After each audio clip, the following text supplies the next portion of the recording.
just begin by putting us onto full screen. And I'll mute all of you at home. Just don't hesitate if you want to ask any questions, so to unmute yourself if something is unclear. Okay, I've just realised my mat is off centre in the screen. Oh, God. You do. I was almost going to bring a light tonight, but then I decided not to because I was like, no. I actually just taught my pregnancy class without anything. I was just like, I'll just send them out a recording from before, and it was quite nice. But hey ho, this is, I mean, it means that we're accessible, which is so nice. So yeah, so welcome. Nice to see you. Yes. And you've moved house and like, yes. Yes, and settled in. Good. So we're welcoming us back into this wonderful space with the river. I just love it here. So I'm hoping that this will continue. So fingers crossed.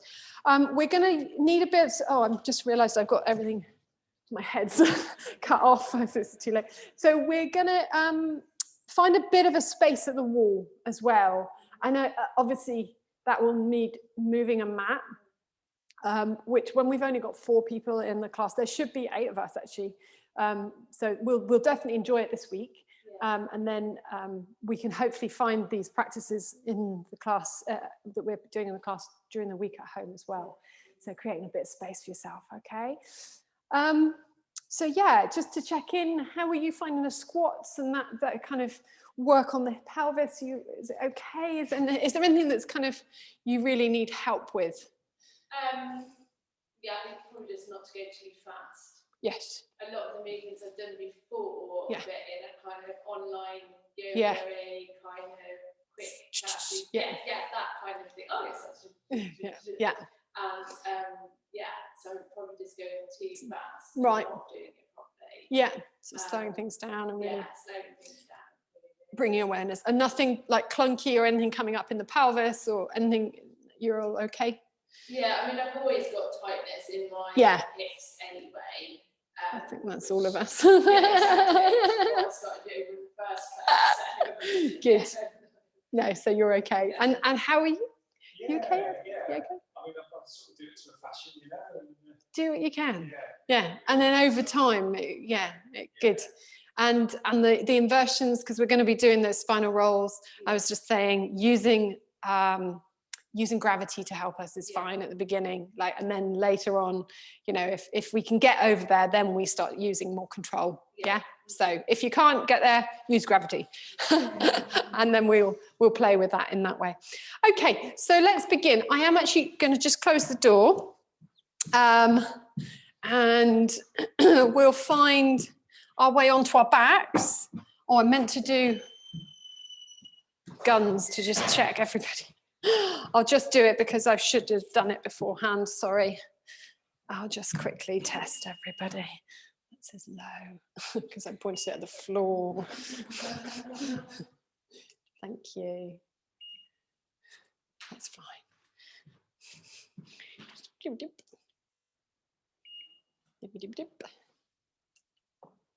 There's somebody fishing out there. Lovely. You're all not aliens. Okay. That's my alien radar, actually. Did you not know? Imagine that. Okay, so let's come back down to earth and let's just find our way onto our backs. So feet flat on the floor, knees bent. I've got the air open here. If you get too cold or you feel like you need more air, just let me know and I can open windows. So just starting to settle in, just arriving, taking the time, maybe just even taking the palms of the hands and rubbing them together. So we can just create that little bit of heat in the palms of the hands, just pressing them together, just finding that sense of friction, creating that heat, that warmth, and then just resting them down onto the brow of the forehead and then dropping the palms of the hands over the eyes. So you're sort of closing the curtains. You might even notice a sigh, just to start to kind of give the eyes permission to let go. So sort of allowing them to release. And then feeling that gentle inhalation, lifting of the rib cage and elbows as the inhale comes in, and then as the exhale sort of leaves you, floats away, you feel everything settling back down. And we're breathing in through the nose, and we'll just breathe out through the mouth. So just gently release the lower jaw and exhale softly through the mouth. Inhale through the nose and exhale softly through the mouth. And one more like that. Inhale through the nose and softly through the mouth. And then just gently sealing the lips, allow the breath to come in and out through the nose. Here we're finding Ujjayi breath, the ocean breath. Letting the hands become heavier, resting down on the eyes, letting the head become heavier, letting the skull rest into the mat beneath you. And then we're gently going to peel the heels of the hands up, away from the eyes, and let the hands rest down on the lower belly. So here, softening around the lower belly region, allowing everything to be relaxed, feeling the lumbar spine just softening a little more. You might like to wriggle the toes and spread them. And just start to lift the toes and spread them a little bit and feel the big toe mound pressing down into the floor. And then let the toes rest down and feel into the outer edges of the feet. So feel the baby toe side just pressing down a little more than the big toe side. And then swap that over and see if you can press down through the big toe mound, through the inner heel. And then as you're inhaling and exhaling, just rolling in your own time, exploring both sides of the feet. And as you're rocking the feet, see if you can notice how this feels through the ankle joint. Notice if one ankle maybe feels more held than the other or more open. And feel up into the lower leg, the inner thigh, and into the pelvis. So subtle little movements here. Just feeling into the lower legs and then starting to let the feet come back to stillness. And see if you can notice the footprint here. Just feel into the soles of the feet. And let the feet become really heavy. And as the feet become heavy and drop down through the floor, as if you've got bags of sand sitting on the top of the feet, there's a sense of weightedness. Feel the lightness that comes into the pelvis. So we start to find the pelvis lifting up a little, leading with the tailbone if we can, and then just let the exhale come back and drop the pelvis back down one vertebrae at a time. It doesn't have to come up very high. It could just be the sacrum lifting a little as you inhale, and then as you exhale, just let everything unravel back down. And as you wake up the spine a little, maybe you feel the pelvis lifting a little higher. And again, just segmenting down the spine. So letting the spine drop back down one vertebrae at a time. And just let the pelvis rest back down next time you come back. And we're going to place one hand on the belly and one hand on the upper chest somewhere. So just feel the connection between the lower part of the trunk and the upper part of the trunk through the breath. So just noticing without changing anything where you're breathing now. So notice whether in this moment you're breathing more in the belly or more in the rib cage. Or maybe it's somewhere in between. Maybe there's a kind of equal quality. And just noticing the quality of your breath, whether it's smooth or slightly jerky maybe, or held, or whether it's deep or shallow. So all of these kind of qualities we can begin to observe and become more curious about. And just finding the connection there to the breath and the position of the hands. So we're now going to invite the breath to come down into the hand on the belly.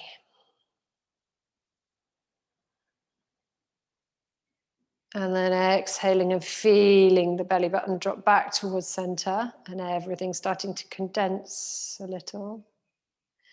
And then inhaling again into the belly on the hand on the belly. And then exhaling. So just flowing with that beautiful rhythm, your own pace, seeing if the belly can be very relaxed in doing this. So we're not forcing the breath, we're just inviting the breath to come down, soft around the abdomen, just letting everything be equally as soft. So we teach both engagement but also relaxation. And I don't ever want to teach this continuous holding that might be held and then kind of habit forming into holding tension in the lower belly. It's more about being responsive and changing. Our posture should be constantly able to adapt to our needs and never feel stuck in one kind of habit. So now, just really relaxing the belly and letting it billow up and soften back to center. And see, as you become more acutely kind of tuned into the movement of the breath, feel down into the pelvis, feel any kind of little movement that you might notice around the pelvic floor. As it might be just a minimal sensation, but this sense of connection to this sort of diaphragm in the base of the pelvis, almost like a trampoline structure. A horizontal structure in the base of the pelvis, and then we've got the horizontal structure of the diaphragm between the upper chest cavity and the lower chest cavity, and that's the breathing diaphragm. And then we've got diaphragms in the throat and diaphragm in the head as well, up in the space of the brain. So sort of just feeling into these, how the breath might gently nudge a quality of movement into these spaces. And now we're going to change that and just breathe into the chest. So breathe into the hand on the rib cage. Maybe you want to take a slightly deeper breath in here through the nose. And just let it kind of sigh out. We'll do that again. Breath in through the nose.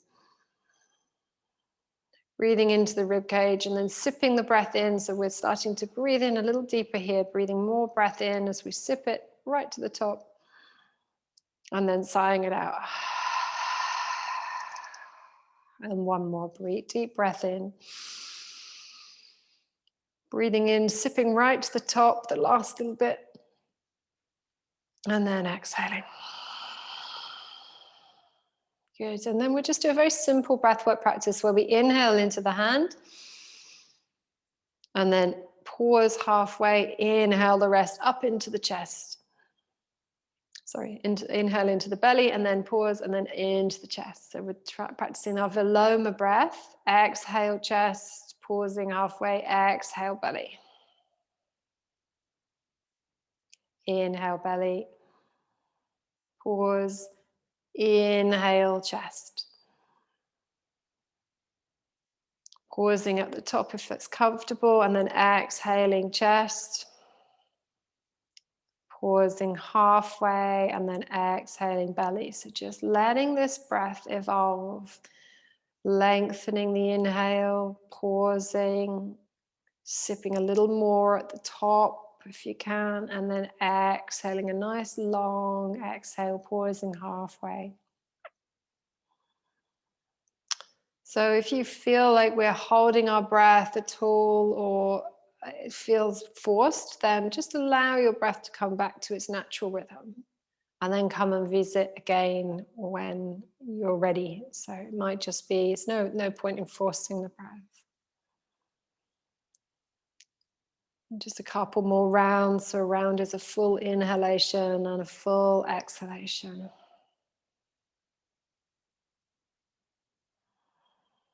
Belly, ribs, chest, pausing at the top, exhaling back down. And then we're just going to release the hands from the torso and lift the arms up and just let them drift out, palms facing up somewhere above us, taking the palms nice and wide so the elbows are wide. And we'll just take a deep breath in. So we're going to breathe right up into the shoulder blades as we inhale. And then we'll exhale out of the mouth here. And feel the shoulders let go as you exhale. Deep breath in.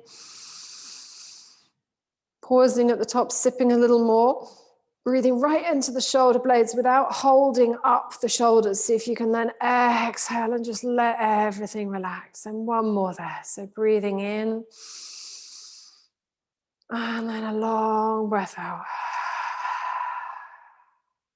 Good.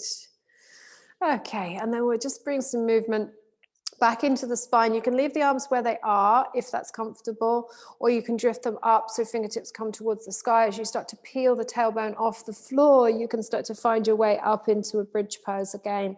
So we've just woken up the rib cage and the chest. So see if you can feel down into the sacrum as you peel it up off the floor. Feel up along the spine, up into the upper chest and the ribs.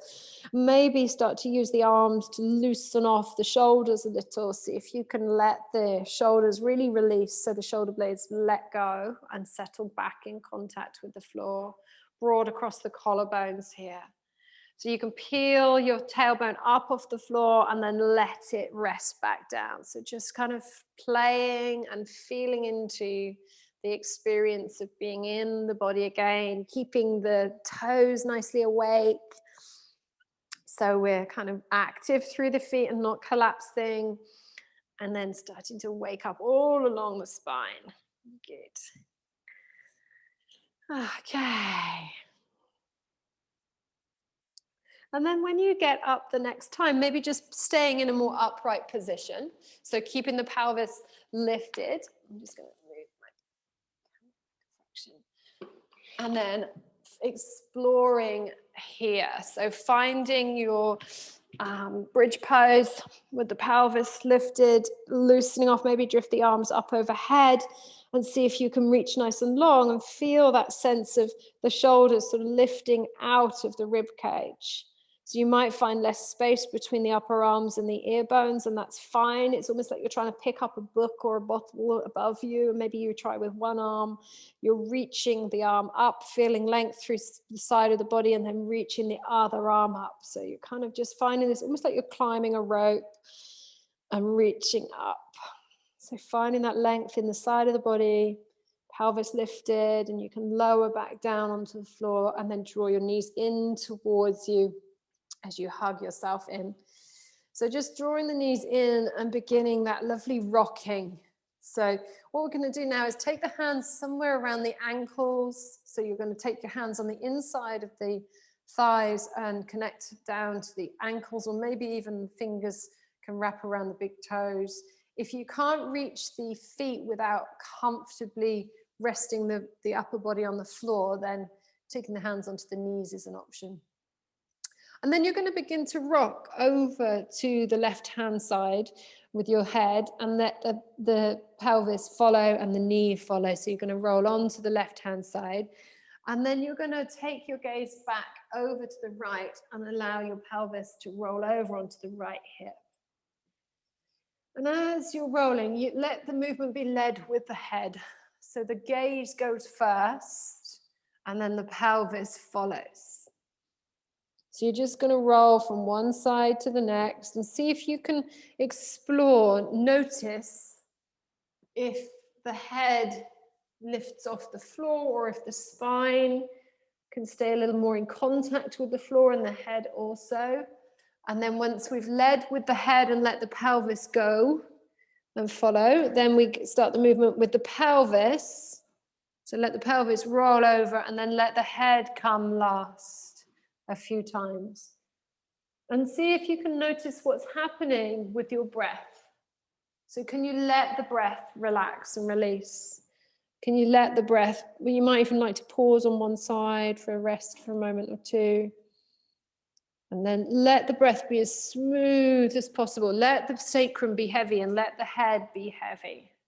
So everything in between is also heavy. There's this connection to the earth, and you're just Having this lovely rocking sensation. Good, then we're going to drop the foot. So right foot back down to the floor, taking the left hand and right hand around the left ankle or foot. So you're just bringing the ankle across your kind of pubic bone region, just somewhere above the pubic bone belly button region, and then just rocking from side to side. So we're beginning to open up the left hip, keeping the upper body really soft and relaxed, the face, the jaw relaxed, just allowing this nice kind of flowing movement, as if you're, I always liken it when we did rowing, gig rowing on the River Tamar. Got all of this, we're by the river, it's so lovely. This, I dropped my water bottle in the bottom of the gig and it would rock from side to side. So just feel that sort of rolling as you roll from side to side and feel the movement. Maybe let the head kind of be heavy and let the movement come through the pelvis first and then the head afterwards, or lead through the head and the gaze and then let the pelvis. So just exploring this kind of following movement, or maybe connecting the movement so you roll together. And then coming back to the foot. So rather than rolling from side to side, keeping the spine nice and long and just letting the torso be heavy. And then we're now going to just lift the ankle up. So just feeling that heel lifting up in space and starting to sort of feel into the left hip, the groin, maybe even taking the heel in circles. So you're starting to sort of undo the left hip a little. And if it doesn't feel good in any way, then change the movement. So obviously we're going to be finding sensation. If we haven't found movement in this area, it might be quite tight. So please be gentle, be kind. And then we're going to just start to take the awareness into our right foot. So as you roll over onto your left hip and the left knee comes over to the floor, you're going to roll your right sole of the right foot onto the inside of the right foot as the right knee drops in towards center. And then you're going to inhale and just come back to center. So you're just going to roll over to one side, keeping the left heel close to the pelvis. So rather than lifting it up into space, keeping that kind of somewhere, bending the left knee quite a lot. Good, and then just release that foot. Find your feet both flat on the floor and then feel that sense of connection through both feet. Feel the pelvis resting. And then you're going to come to the other side. So you're going to find your left hand and right hand connecting around the right foot. So just drawing it in and then rolling from side to side a little. Finding that rocking and rolling first. And maybe after a couple of rock and rolls, you can start to find the ankle lifting and moving in circles, or movements that start to wake up. So we're working with the hip joint here, and the hip joint is a ball and socket joint. So it's got a huge kind of range of motion, except we don't use it as much as we could do. So we sort of spend a lot of time in flexion, especially in kind of modern life, with our hip flexed in a seated position. So taking the thigh bone here and externally rotating it might be feeling quite restricted. So see if you can let it undo. So find those gentle rocking movements from side to side, little circles, lifting and lowering the heel and the ankle, letting the head and the shoulders relax as you're doing this. And then when we've sort of loosened off a little bit, we're going to take the awareness down into the left foot. So you're going to roll onto the inside of the left foot, the big toe side, and let the knee drop in towards the midline as you roll over towards your right knee. So keeping the eyes closed and the right knee drops over towards the side. Keeping the eyes closed really helps us find this kind of felt sense. So we're just dropping into allowing the upper body to relax. So we're sort of undoing all of this collapse patterning tension through the upper back. We're just allowing the spine to be beautifully kind of relaxed along the floor and elongate as the hips start to release. So rocking over to the right hand side, dropping the knee in, left knee drops in towards center and follows the movement. Good. And then just do that one more time, noticing any difference between the two sides. And then pausing, coming back to center and dropping the foot down and just resting for a moment. So just taking a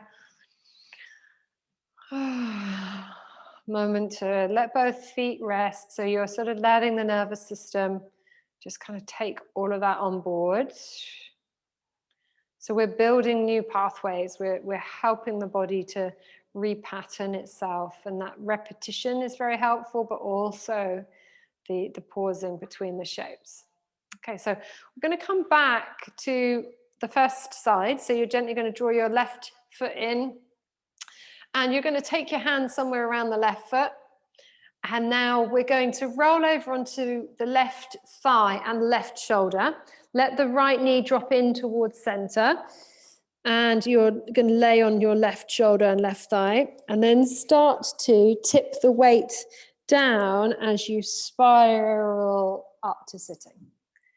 Keeping the weight, so you're rolling in a circular movement up to sitting, keeping the weight over your knee. So you're just going to roll over the knee and then come up to sitting. You're doing great, guys. Keep going. I think everybody made it there. If it's clunky, then what we're doing is we're trying to sit up too soon. And what we want to do is roll. Think of the sternum staying low. You're trying to keep the sternum and the chest and the heart flat to the floor, and then you come up to sitting. If you try and come up to sitting from here, it'll be harder. Does that make sense? So see if you can come not leading through the heart, but you're going to lead through the knee, keep the thigh on the floor, keep the heart facing the floor, and then swirl up. Yeah, is that making sense? Try and maybe close your eyes and feel into it once you know what you're doing in terms of, it's tricky. So Zoe, keep your heart, that's it, keep going, but put your heart towards the floor now. That's it. Try not to lift up even then. Yeah. Keep lower, and it's like you're sweeping around with your upper body. Does that make sense? Try and sweep around with your upper body. So keep the upper body low, and then you can come up to sitting more easily. Yeah. So you're going to practice that on that's it. Yeah, keep it. Yeah. You can even get rid of that clunk at the end as well if you stay low. Stay low. So you're going to come to the other side. So we'll just find our way back onto our backs. Whenever you're ready, you can continue playing on that side if you're almost there. But if you're coming with me, we're going to find right hand, left hand around right foot, and just rocking from side to side first, and then just dropping over onto the right knee and right shoulder, and letting the left knee follow, and then staying low with the upper body. You're keeping your body low, keeping your heart facing towards the floor, and then swirling up. Does that make sense? I'll slow down the movement lots so you can see. Slowing right down and then back. It's almost like it's almost like watching it helps, but keep the weight of your torso over the knee and then come up to sitting. Yeah, you sort of swirl up and down. It's one to practice for sure, because we're going to be continuing practicing. How are you getting on, Kirsty? Yeah, I really struggled with this at home. Yeah, it was the following it through the way. I think it's like that you tried to explain it, didn't you? And it's almost thinking about it too much. And then can you roll over at all? Yeah, I think if you roll it up, it was fun. And then I think it's coordinating it from there.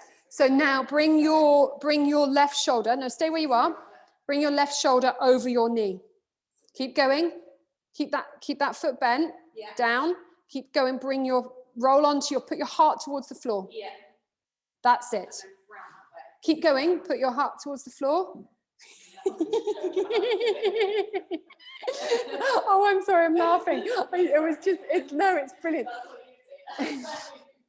I think what we need to do is work through a workshop with it. When I can do more one-to-one contact, I think we'll work that way. Okay, cool. It is possible for us to get. It might be a bit tricky if we haven't got it yet. Okay, So as long as you've had a bit of a play on both sides, then that's, do you find one side easier or? I think going that way tends to be easier. Yeah, okay. Stick with that one for now, practice that, and then we can do the other one another time. Okay, so well, hopefully we've woken up a little bit. We're going to just do, why don't we just do a little, no, let's come on to all fours. So just coming on to all fours and tucking the toes. And let's just start with a little bit of cat-cow. So just finding the spine, rolling all the way through flexion and extension. And as we're taking the tailbone down and the crown of the head down, see if you can press down through the floor and then draw the belly button back up towards the spine to start to really arch the back without locking the elbows. And then inhale in the opposite direction and broad across the collarbones, lifting the crown of the head and the tailbone. So starting to find that lovely movement through the spine, elongating as we go. So if you're finding that lumbar spine feels like it's kind of crunching, and there's not much space in the lumbar spine, seeing if you can really start to wake that up a little bit, and maybe don't even go as low with the belly, find length through the spine rather than compression. And then we're going to tuck the toes if we haven't done already, and we're gently going to press down through the hands and lift the knees off the floor and start to pedal the heels here. So finding your first downward facing dog, keeping the knees nicely bent and just letting the hands kind of get used to supporting a little bit of weight, maybe spreading the fingers and lifting the heels of the hands, lifting the hand up, giving it a little shake and a wriggle. Taking the palms of the hands a little bit wider so the baby toe and little fingers can also come to the edge of the mat, and the feet nice and wide. So you can just explore what the full kind of four corners of your downward facing dog might feel like. So just starting to bear a little bit of weight, get used to being in a more kind of inverted position. And it might be that the head, the neck are holding. So see if you can just give the head a relax and just a wriggle and loosen off. Let them empty, let the breath kind of flow freely.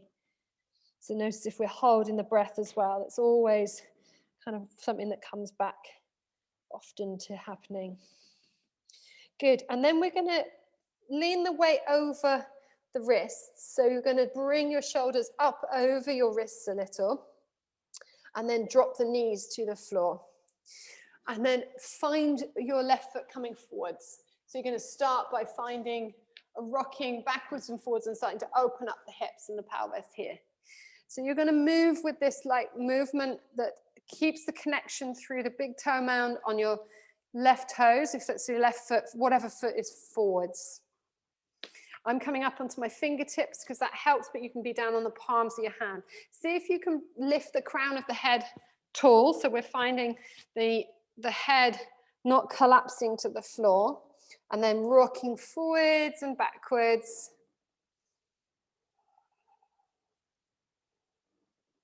And then we're going to start to tuck the back toes and lift the back knee off the floor and find a high lunge.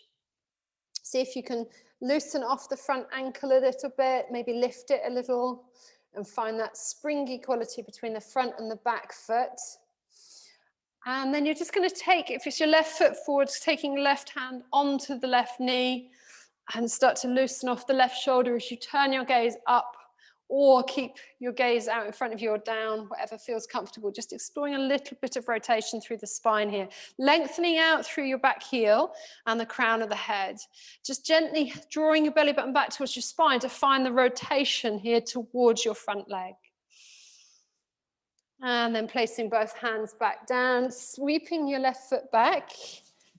Drawing your right, come into your downward facing dog.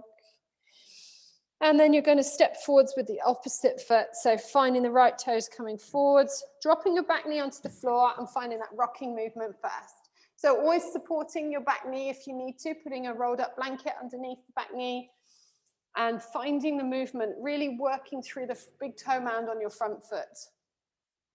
So rocking forwards and backwards, as you start to loosen off the pelvis will become more familiar with slightly more dynamic ranges, if you like. So as it loosens off, you'll be able to make bigger movements forwards and backwards.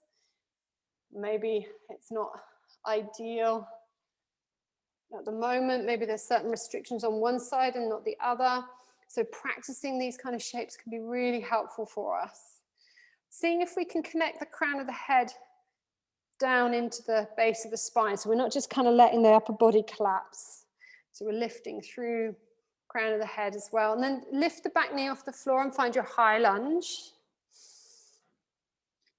And connect between the front and the back foot. So there's almost like this dynamic movement. As you plant down through the front foot, you're drawing back through the right hip, and you're drawing both of the thighs back into the hip joint. So there's a gentle contraction of the pelvic floor and the support through the belly button, drawing back towards the spine.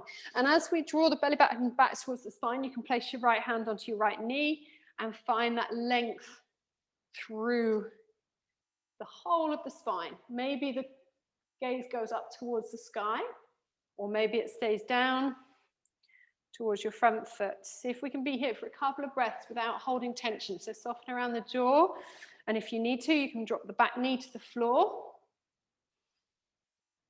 And then after a couple more breaths, you can come out, placing both hands back on the floor, and find your back foot, or front foot joining the back foot. Good. And then you're just going to walk your hands back towards your feet and find yourself into a forward fold. Bend your knees deeply. I'm just going to turn the lights on down there. So forward fold, just drop your fingertips towards the floor. And see if you can let your head and neck go. So really bending the knees deeply and folding the chest onto the feet. Sorry, don't fold the chest onto the feet. Fold your chest over onto your thighs and let your whole head and neck go. So just let that kind of relax, empty the head and the neck. And then let the arms loosen off. So you can drop the fingertips to the floor. Maybe the palms of the hands even come to the floor. It depends on how much you bend your knees and how long your legs are. So bend the knees more deeply. If you can't quite reach the floor, let something go. Just let the knees bend to allow the whole of the upper body to release. And then we're going to start a spinal roll from here. So as we start to tip the tailbone, we're going to slowly draw the belly button back towards the spine and rock up one vertebrae at a time. Sinking down evenly between both feet. Finding that tip of the pelvis as you're starting to roll back up. Very slowly, let the arms and the head and the neck really loosen off. And then when you get up to top, rolling the shoulders back. And we're going to find the way back down again, but this time we're going to move with the breath. So as we tuck the chin, bend the knees a little, and exhale and move. When the inhale comes, pause. And then exhale and move. Let yourself be a rag doll. Let yourself be like a bicycle chain. Notice if there's anything that's holding. The arms should dangle. The head should give it a little shake. Give it that sense of letting go. Let the arms and the shoulders go. And then exhaling, moving. Inhaling, pausing.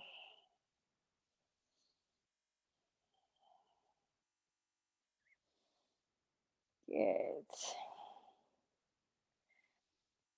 Okay, and then we're going to gently bend the knees as we get right to the bottom, and we're going to come back up this time, really concentrating on the feet sinking into the floor evenly, inhaling, pausing, exhaling, moving. So just mobilizing all the way down the spine, don't rush. Exhale, move. Inhale, pause. And then whenever you get there, just drawing the shoulders back up. There's no rush. Let the upper body be really dangly and let yourself be very ragdoll. Good. These are great movements for the whole of the spine. And then when you get up, what we want to do is find the head and the neck rolling so the shoulders are rolling back and the head and the neck stack on top. So you find that nice. Oh, it's something nice to almost exaggerate that movement a little so that we can find that exhale as the shoulders drop down. Good. Well done. Right, so we're going to grab our little folded blanket or block, whatever we've got to hand. Have you guys got anything? Did you bring a blanket? If you haven't got a blanket, do you want to, I mean, it's COVID, isn't it? But you're welcome to borrow those if you want. It's entirely up to you. So we're going to have something to put underneath our heels if you need it. You might not actually need them. So you're going to use them like this, potentially, okay? So we're going to, because we've just been looking at our forward fold, we're now going to integrate that with our hips coming into a squatting position.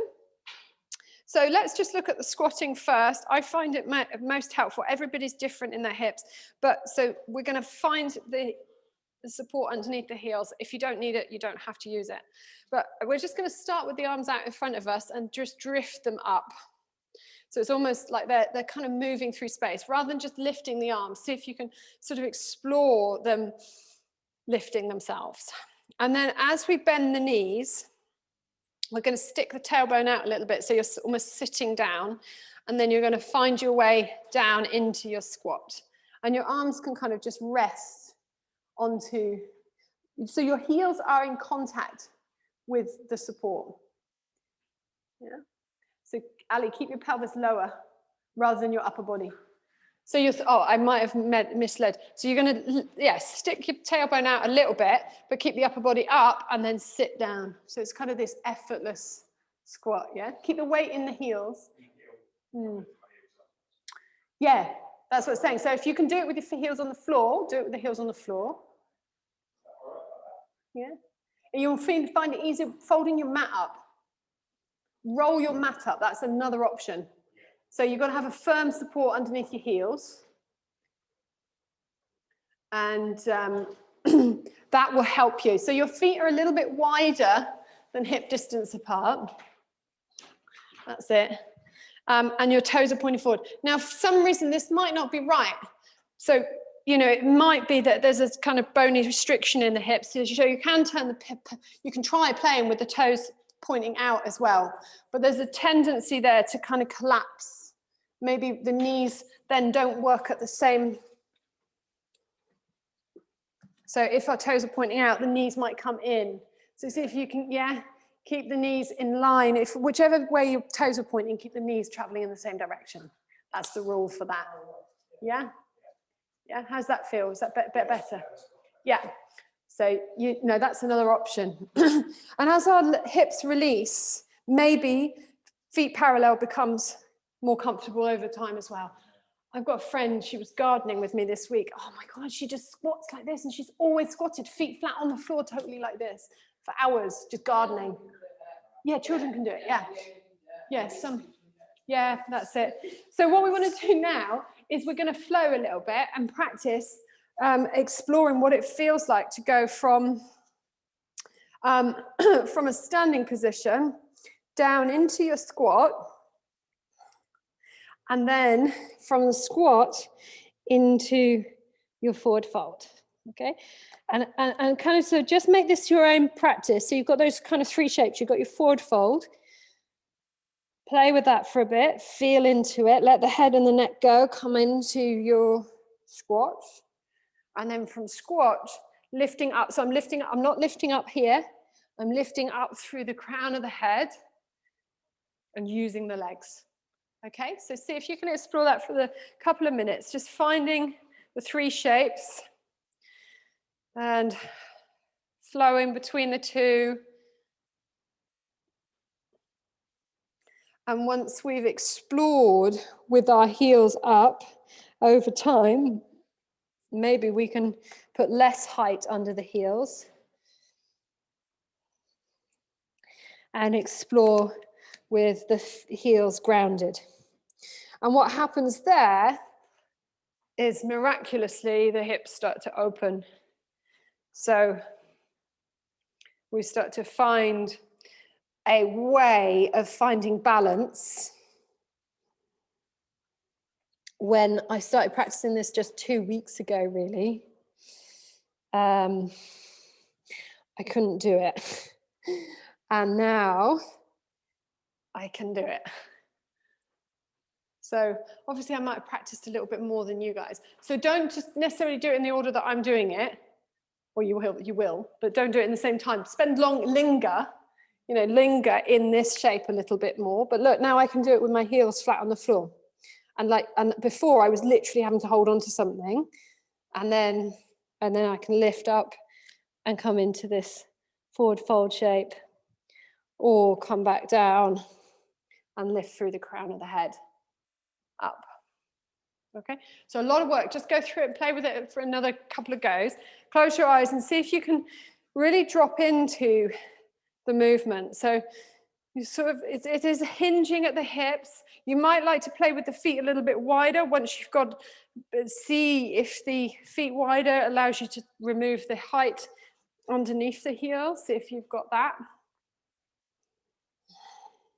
Lingering in a shape or two.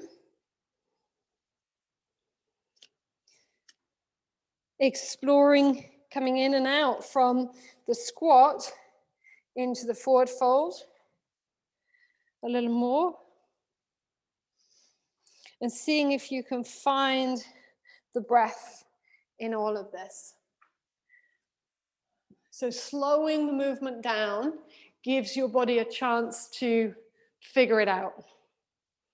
Noticing where things are being held and where maybe you can find more grounding through the feet, especially when we're coming back up to standing. So there's that sense that the feet are really dropping through the floor in order to lift you up.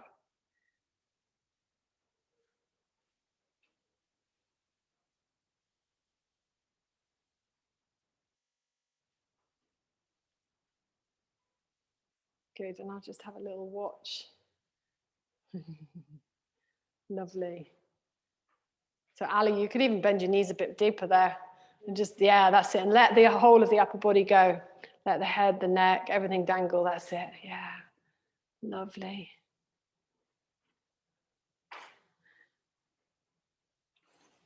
And then when we're coming back up from the squat, we're leading through the crown of the head and really using the legs to come up. Good. Nice, that's lovely, Adam. Strong legs.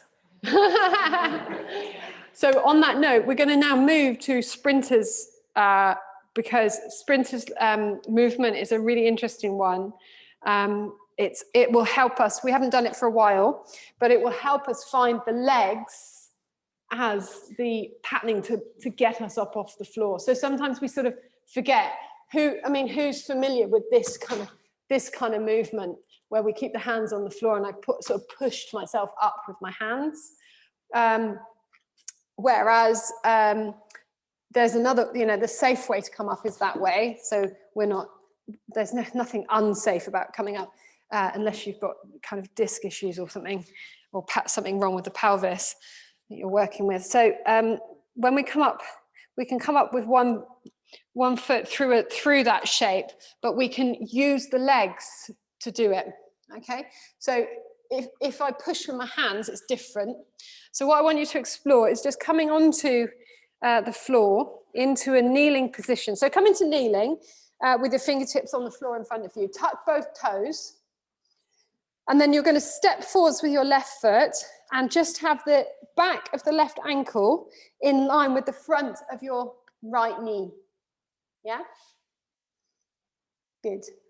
So Adam, if you can, move your left foot back a bit, or your right knee forwards. Forwards. That's it. And then what I'm going to get you to all to do is just check in with the distance, length, widthways. So make sure you've got enough space. If you notice that your front foot is really close to your knee, you're going to wobble. Yeah? So just take your foot even wider. That's it.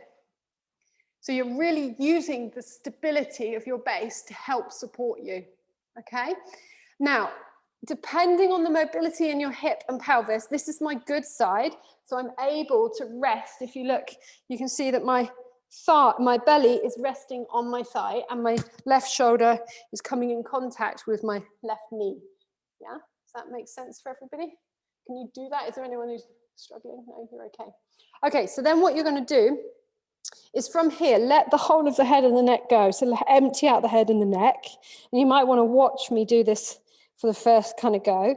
I'm going to just rest my fingertips on the floor, and then I'm going to use my belly button to lift this back knee off the floor. So it's this sense of lifting the pelvis by helping lifting through the pelvic floor and the lower abdomen. So I'm lifting the back knee off the floor, and then I'm going to lower it back down. Now this is a lot of work, so I'm going to use my fingertips at first, but I'm going to empty my head and neck. And then as I become more aware of the movement, I'm going to lift up. My back knee is too far away there, do you see? So I need to bring it in. And then as I lift up my back knee and then roll down and lay the sole of that foot on the floor, and then back down. And I'm starting to let the whole of the upper body go. It's a lot of work. I can do this without using my hands. So the upper body stays connected, more or less, and relaxed, connected and floppy. And I'm using my leg. Okay, I'm going to come back down slowly and then help you guys through that. So just have a little go. If you find you can't lay your back foot on the floor, you're mapping the patterning of laying the sole of your back foot on the floor. If you find that you can't do that, it's because your back knee in the starting position is too far away from your front foot. Yeah, remember? That's it. So take your time to explore it. Look at your back foot as you lay it down as well. See if you can really lay it down like somebody is laying down tape on the floor, like this kind of sticky tape is just being laid down. So really take the awareness from the toe along the sole of the foot to the heel as you plant that back foot. Notice if you're holding in the upper body or head and neck, and see if you can now do it a few times with really floppy upper body, kind of relaxed, lightness through the fingertips.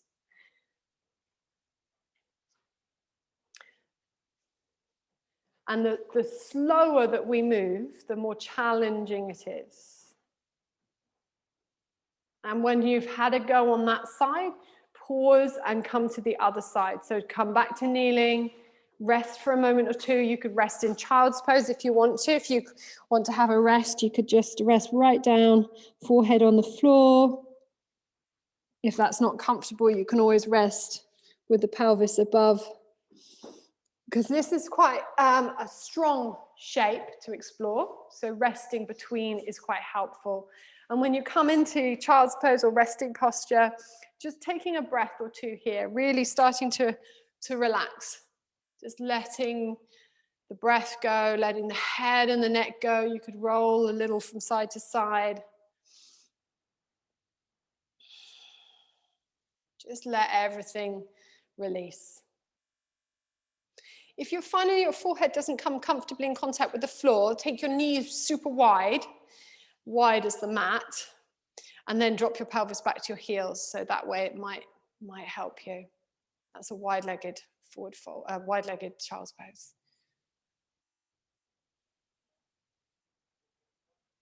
And then after a breath or two, you can stay here for a little longer if you like. We're going to come back up and come to the other side. So you're going to find yourself kneeling, and you're going to step forwards this time with the right foot, but only as far as, sorry, you're going to come to kneeling. Yeah, that's right. Yeah. And you're stepping forwards with the right foot and just taking the back of the right heel in line with the left knee. And you're going to, so you're tucking your back toe and place your pelvis back down onto your foot if you can. Yeah. So that's quite tricky if your toes aren't mobile. This is a good one for waking up your feet. So that's our starting position. And then we're going to flop the torso over. So resting the right shoulder onto the right knee. Let the head and the neck go. And then gently rock forwards, planting down through the front foot, lifting up through the pelvis. And then resting back down through the back foot. So planting down through the back foot. See if you can really take your sight to the back foot. It's might helpful to watch with your eyes, so that as you plant down through the front foot and lift through the pelvis, taking the back knee off the floor, the back foot lays on the floor with great awareness. So we're not just sort of plonking it down without thinking. And you're just allowing this patterning of the upper body to be passive and relaxed, and the lower half of the body to really work to get you up off the floor. So you're really starting to prime the legs into moving. So a couple more goes on that side. For some reason, the other side was much more challenging today for me. So noticing the difference, this side is normally my much more challenging side, and it seems to be a lot better. So flowing with your breath.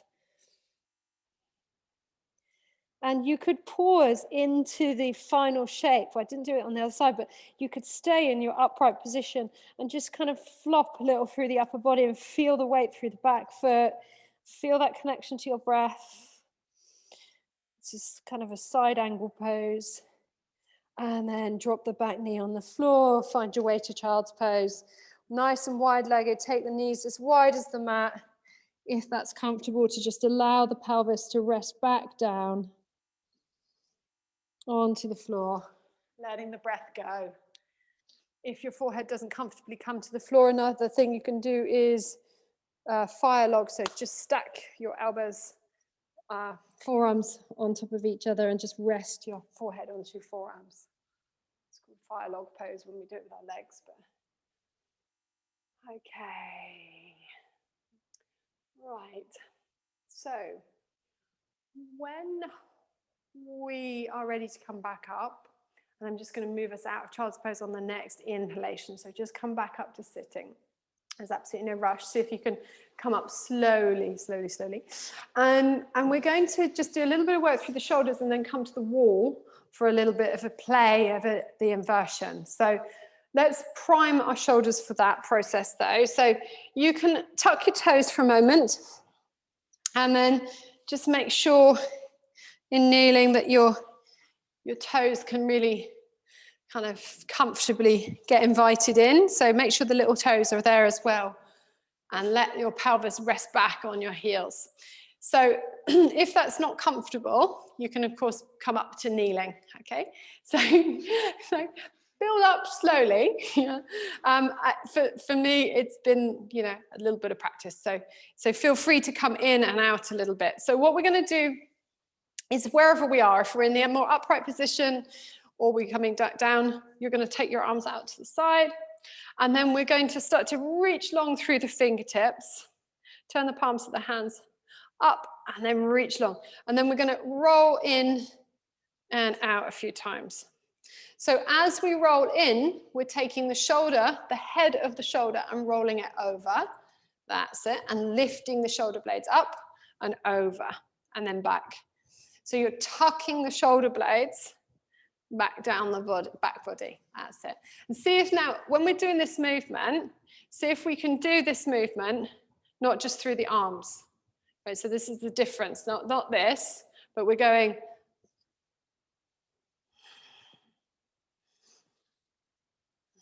That's it, nice. So almost hunching through the upper back and drawing the shoulders up and over. Lovely, that's better movement. So now everybody's actually bringing that in.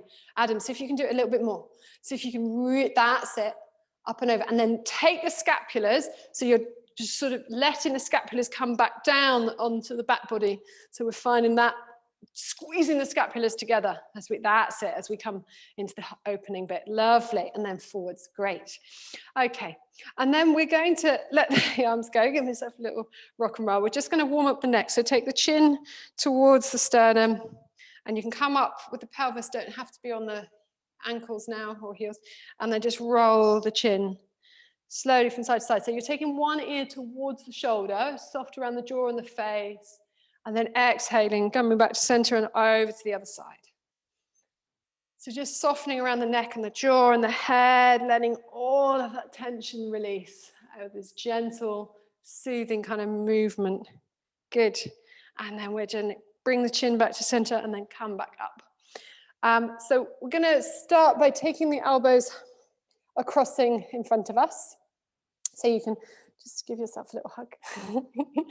We're allowed to hug again, aren't we? I think not for many people, but we're allowed to hug. So you're going to give yourself a little hug. So maybe depending on your dynamics of the upper body, but the elbows hopefully will cross or come close to crossing. If not, maybe cross a little bit more. Yeah, that's nice. So then what we're going to do is gently lift the elbows up and then open up the arms, sweeping them back down, swapping over. So swapping the opposite elbow over the top, lifting the elbows, breathing in, and then swapping over, exhaling and inhaling. Inhale as we lift up, and then exhale, softening. So inhaling. Good. So this is a really nice one to do first thing in the morning. Just these simple little exercises when we've been sat at the desk for a little bit. Good, and then we'll take the arm across. So we're going to take the arms out to the side, sweep one arm across, and then take the hand up like this. So thumb pointing towards the sky, and then gently draw the elbow, fingertips across the body. And then release, and then we'll take the other one. So fingertips out, and then what was I doing? Yeah, that's it. Anyone think I'm leading a class?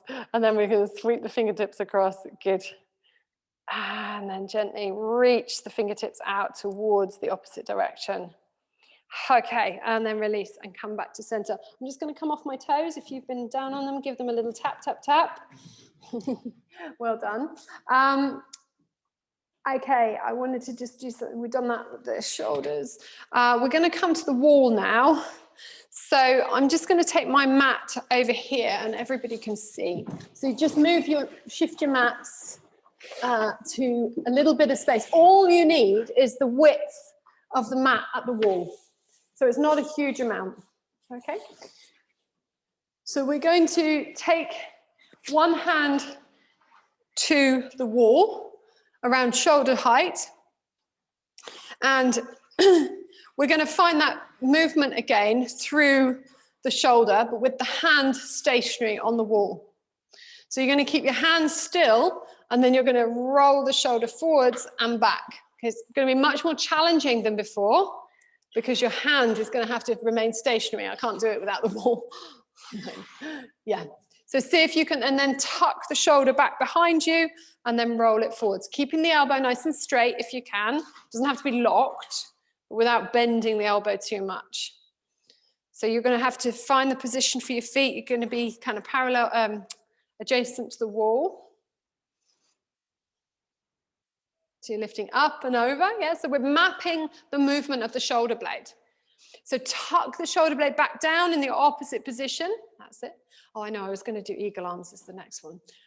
Okay, and then what we're going to do now is, once we've sort of tucked the shoulder blade back down next time, so we're really finding the shoulder girdle supported and strong by using the serratus anterior, finding the serratus anterior are almost like these fingers that come down and they squeeze the shoulder blade and connect it to the rib cage. So it's kind of letting that feel, see if you can feel that squeezing as you tuck the, does that make sense? Yeah. So you're sort of nestling them in. Then with that stability, we're going to very gently press the hand into the wall and start to turn away from our hand. So you're going to open up through the front shoulder, turn your heart away from your hand, pressing into the wall. And then turn your head over the other shoulder. So you're going to start to feel, can you feel that through your front shoulder? Adam, can you straighten your arm a little bit more? You can't. Oh yeah, you can't. Yeah, you actually can't. Don't try. No, I just wondered. Yeah. Go. So don't. Just see if you can feel into it. Don't press too hard. Yeah. Is the other side different? I mean, it's really. It was. Right. I'd forgotten all of that. He's Mr. Yeah, Mr. You actually have got a very straight elbow for somebody. Really. Yes, so just gently, just very gently. Use the pressure into the wall to kind of, don't try and hold yourself in it. And that's the same with everybody. If you're playing with it, don't try and push, just try and feel into it and then come out again. So, right, when you've had enough on that side, let's go to the other side. And roll the shoulder over. So beginning that tucking of the shoulder blade, really activating through the serratus anterior to bring it back and down. And I'm not going to be able to do the other exercise for the shoulders because we were focusing on this week, so that's fine. I'll come back to the other one next week. And then what we're going to do is tuck the shoulder blade back down, broad across the collarbone, and then press into the hand as you start to open your heart away from your hand. So just starting to use the other side of the shoulder, opening up through the front of the chest, the pectoral muscles, giving yourself a little further rotation with the head. And then if you can, press into the wall and feel that. It's really a neurological kind of tingling, kind of waking up. It shouldn't be numbness. There shouldn't be any kind of numbness or tingling in that way. It's just a kind of a deepening of the sensation, just very gently into the front of the shoulder and then back to center. Good. And then give yourself a little wriggle. So we're going to come, I'm going to just briefly look at this, and again, we'll explore it a bit more next week. So we're going to come back down to the mat and take yourself into all fours, close to the wall. So you're going to be able to come up into downward facing dog with your heels in contact with the wall. So come into downward facing dog and find your heels in contact with the wall. And just settle in here. You can bend your knees a little bit more, so your heels will probably come off the wall there, but lengthen the spine as you do that. So you're lifting the tailbone up towards the sky, planted down through the hands, and feel the connection between a kind of bending of the elbows and then a resting of the hands through the floor as you lift the rib cage off the wrists. So the rib cage and the pelvis lift light off the wrists, and then bend the elbows a little out to the side and let your head drop a little more towards the floor, and then press the hands into the floor. So gentle little push-ups. They don't have to be big movements. And then if you want to, you can drop your knees back to the floor and just see where we're going to go and have a look at what I'm going to do. So then I'm going to sweep one foot up. So I'm coming into my three-legged dog. And then I'm going to connect that toe somewhere with the wall. So I'm just kind of playing with that. Okay, I don't have to be there for long. I don't have to stay there. I don't have to push too hard. But if it all feels quite nice and kind of, okay, my wrists are happy and my head and my neck are happy, and I'm confident that I've got that sort of stability through my upper arm bones and nothing's pushing, then I can kind of play with lifting my other foot off the floor. Maybe I take that foot up to join the other foot. And I stay here for a few breaths. And when it's time to come out, I slowly come down with control. Come back to the first stage, and then back to the second stage. Back to the base. And you can practice. Now, what's nice about practicing slowly is you can practice balancing on both sides. So don't always just lift the same foot. See if you can lift the other foot. Maybe on this side it doesn't feel kind of right, or you don't need to rush into lifting the other foot, but you can lift the other foot maybe, or just for a flavor, just a little bit, and then always coming out carefully with control. Okay, so just playing with that a couple of times, seeing if you can come into your downward facing dog with your heels against the wall. Bend your knees. When I mean that, that's the wrong cue. I don't mean your heels against, feet flat on the floor, but your heels back against the baseboard. Does that make sense? Yes, so close enough to the wall, that's it. And then you start to lift one foot up into three-legged dog. Don't rush, just explore one foot in one side and then the other foot lifting up. You don't even have to take it to the wall. It's just coming up into three-legged dog. So, take your time to find the connection with the toe on the wall and the foot on the floor.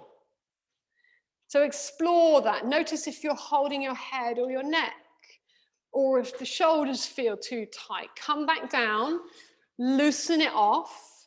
Yeah, go carefully with your wrists. If you've got tender wrists, then sticking with, don't overdo it. I'd recommend bringing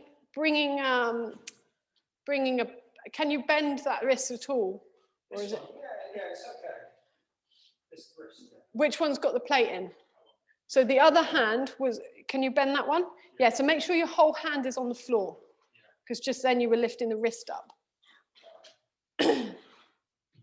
So you play, yeah? There's nothing, we're not trying to aim towards anything particular. There's equally as much value with just being in three-legged dog with a toe on the wall.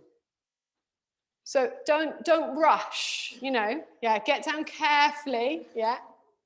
It's much better to spend 2 or 3 weeks in three-legged dog with the toe on the wall, exploring how the toe on the wall connects with the foot on the floor, and being really aware of that, and really exploring it quietly, than rushing. Okay, because if we rush, we're going to injure ourselves potentially, and we're not going to learn as much through the journey. So make sure you explore both sides as well. And hopefully you guys at home have found the space at the wall. Now these inversions are great to build strength in the upper body. Okay, but doing it gradually is also quite helpful. So trying not to overdo it. Yeah, that's it. And we'll come back to that. So now just coming back down to the floor, finding your way into a relaxation shape, whatever that shape is for you. So it might be child's pose, it might be laying on the floor, feet flat on the floor, knees bent, laying on your back. It might be sitting upright in a comfortable upright position. Whatever makes sense. And when you get to that kind of relaxation, see if you can really let go. So wherever you've chosen to be for this, just finding a sense of completely softening. Okay, I'm just going to turn the lights down, because as we come out of this, we're going to find our way to relaxation, but we need to find extra layers possibly. So when you come out, we're going to slowly come out of child's pose and maybe finding an extra layer, child's pose, or whatever the shape was that you were resting in. And we're going to come towards our kind of final postures for the last kind of 10 minutes of class. So in order to find relaxation, you might want to explore a gentle little rotation of the spine. So we're going to come onto our backs once we've got our extra layers on. Just draw the knees in towards the chest. And we're going to drift the arms up. So it's a similar action to the handstands. As the arms drift up, we feel the shoulder coming into elevation, and the shoulder blade follows the upper arm bones. So there's this sort of lifting of the shoulders off the ribs.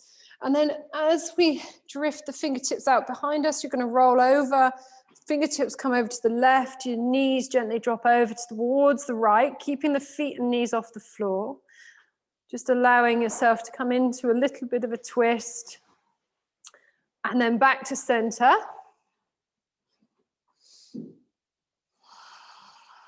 And then over to the other side. So again, we're really patterning the movement through the back of the neck and the head, letting the upper body relax into the floor, and the rotation to come through the spine as the lower half of the body leans over to one side and the upper half gently softens in the opposite direction.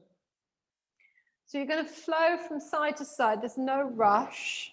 And if you want to, once you've explored each side a couple of times, taking the hands to the left, knees to the right, maybe the next time you come, you could then drop the feet to the floor and the knees to the floor and open the arms out so your palms are facing up and your gaze is turning over your back hand. So entirely up to you. If you want to be a little bit more active in the shape, then you don't have to drop the feet to the floor. You can keep the feet lifted and explore that way. If you're passive and you're allowing it to be a passive stretch by resting the feet onto the floor, knees drop over to the side, Really grounding down through the knees, opening up the arms, palms facing up, turning the gaze over your backhand, then really surrendering. So you could be flowing from side to side a couple more times, or just finding a way to the passive stretch on the other side when you're ready.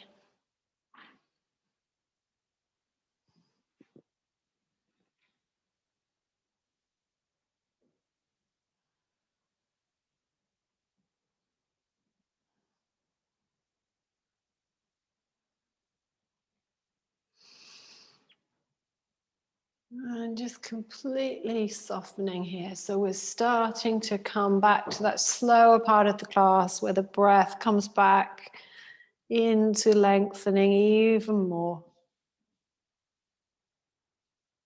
And then whenever you're ready, you can start to kind of unravel, drawing everything back to center and then extending the feet out and finding your way into Shavasana, lengthening the feet.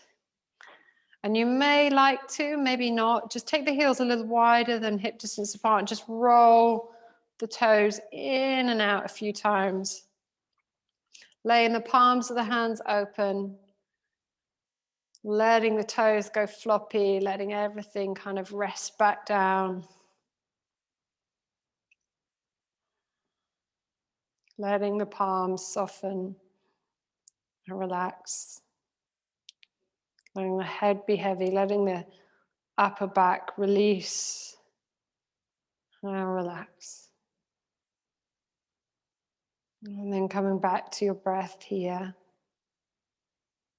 And just notice this gentle, soothing quality to the inhale.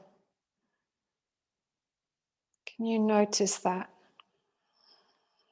And can you notice a relaxing quality to the exhale? Just soothing breath in, relaxing breath out. Soothing breath in, relaxing breath out.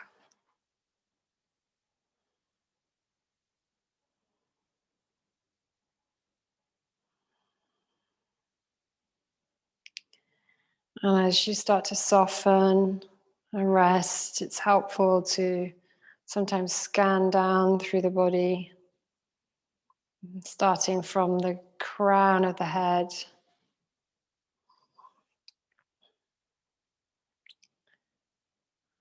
Just allowing everything around the scalp, the forehead, the eyes to soften. Softening across the brow of the nose. Releasing around the cheeks, jaw, upper lip and lower lip. Softening around the base of the tongue, the throat, the back of the neck. So as you travel down with your awareness, just inviting a relaxation, softening, a heaviness to come to the shoulders, fronts and backs, upper arm bones, elbows.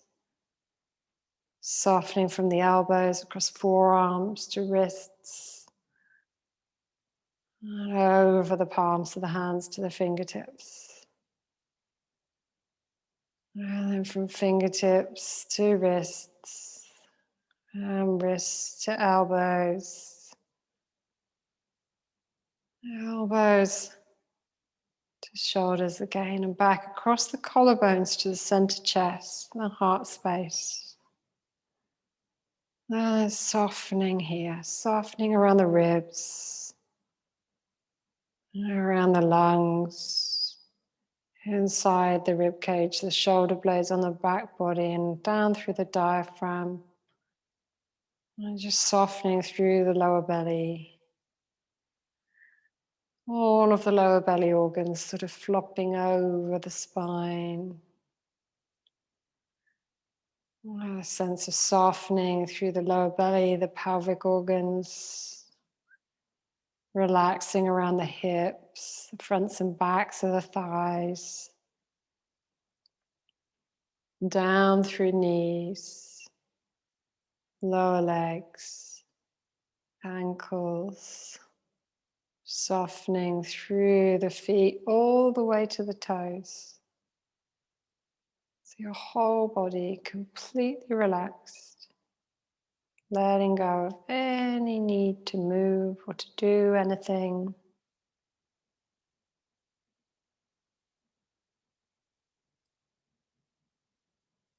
And just gently inviting your awareness to come to your breath. Nothing to do to change it, just simply an invitation to witness.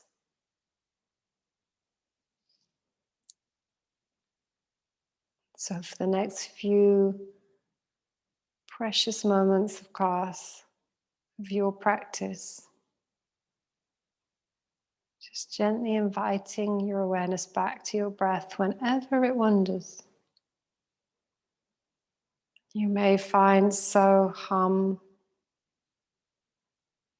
the mantra translates as so that, hum, I am. So as we inhale, whisper of the sound so,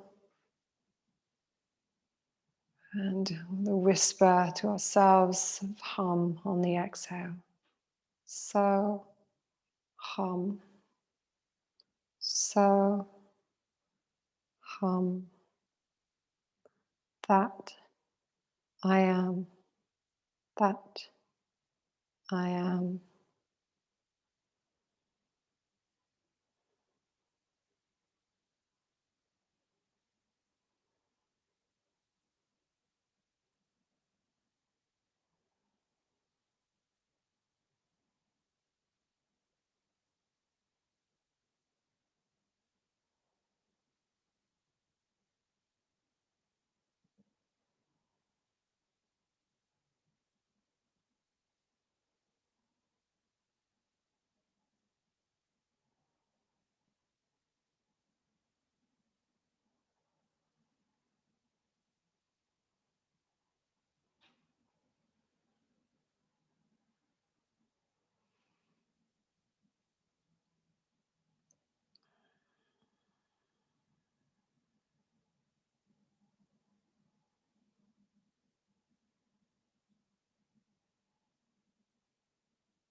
So gently, quietly,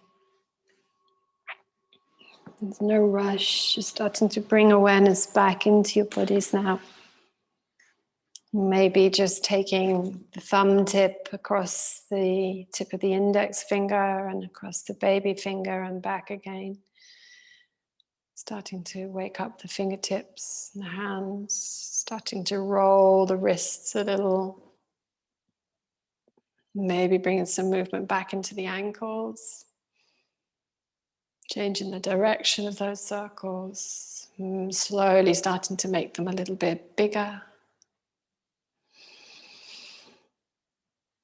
And then bringing a deeper breath into the body, mindful of the space behind you, but reaching up overhead with the fingertips as we inhale. Deep breath in, reaching fingertips away from toes, and then exhaling and relaxing. Letting yourself gather your knees in towards your chest and roll over onto the left-hand side to just let yourself rest here into fetal pose. You can use your lower arm as a pillow. Keeping the eyes closed. And see if you can gently help yourself back up to sitting, bringing your head as the last thing. So let your body lead. So your head is super soft, and then eventually coming back to an upright position with the eyes closed. We'll close the practice this evening by taking the hands down either side of the pelvis, sitting nice and tall. We'll find our final arm. So inhale, breathing up. Lifting the fingertips, exhale with arm.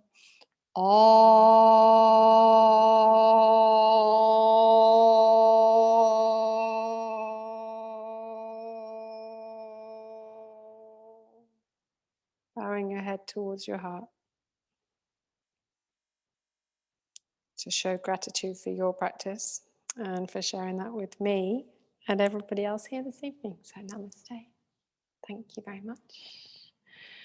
That was lovely to share an actual with other people. So hopefully that was enjoyable for everybody at home as well. I'll sign off in a second. I hope that you had a nice evening.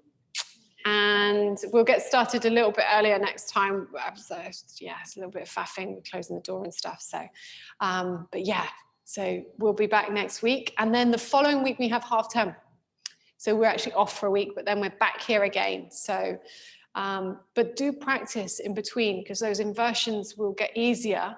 Don't rush it. You know, we don't have to go up into anything. We don't even have to lift both feet off the floor. So it's kind of as much fun to explore with one foot on the floor than taking both feet up. So yeah, and the shoulder ones at the wall. So yeah, hopefully you can practice a little bit more this week and have some fun exploring.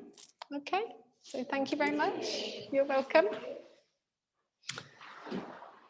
We will have more people, I'm sure, next week. I mean, Penny, everyone's signed up for joining, so there should be 8. I think Roz probably just didn't make it this evening. She'll get the recording. Roz, Penny, who else is there? Helen?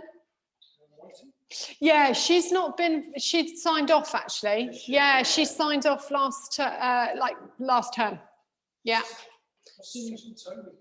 I haven't heard anything. Yeah, no, I don't know. But I don't really know. I wouldn't know her, so I don't. Yeah. So, yeah, I'm not sure actually. Thinking about we just before. Yeah. Yeah. I don't know what happened.